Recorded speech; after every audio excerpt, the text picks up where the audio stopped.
Chief White House correspondent John Roberts starts us off tonight. A busy day again from the North Lawn. John. As usual, Brett, we wouldn't have it any other way. Late today, the Homeland Security Secretary Kirstjen Nielsen appeared here at the White House and pointed to a dramatic increase in the number of people who've been crossing the border illegally, more than 50,000 a month for the past 3 months, and a 400% increase in the number of so-called family units. But the new administration practice of criminally prosecuting people who come across the border illegally has created a very large political problem for the White House. With a storm of outrage growing over the separation of children from illegal immigrants, President Trump today laid the blame squarely on the Democrats. I say it's very strongly the Democrats' fault.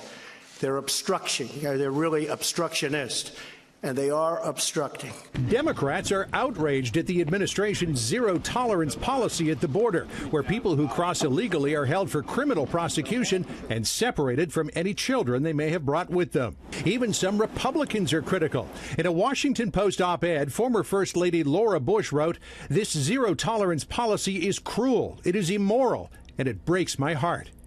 President Trump insists he was forced to implement the policy after a dramatic increase in the number of people, some of them criminals, crossing the border with children in tow. The United States will not be a migrant camp, and it will not be a refugee holding facility. We can't allow that to happen to the United States, not on my watch. Administration officials say they are merely enforcing laws that are already on the books, something they say previous White Houses failed to do.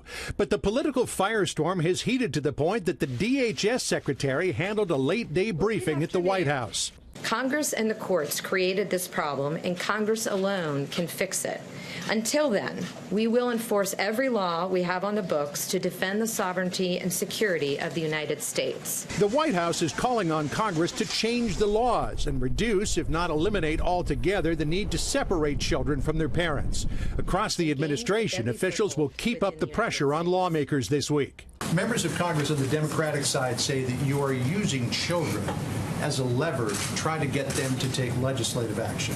What do you say to that? I say that is a very cowardly response. It's clearly within their power to make the laws and change the laws. They should do so. President Trump also weighed in on the Inspector General's report on the FBI Clinton email investigation. As a setup to today's congressional hearing, the president tweeting yesterday, "Why was the FBI's sick loser Peter Strzok working on the totally discredited Mueller team of 13 angry and conflicted Democrats when Strzok was giving crooked Hillary a free pass, yet telling his lover, Laura Lisa Page, that we'll stop Trump from becoming president?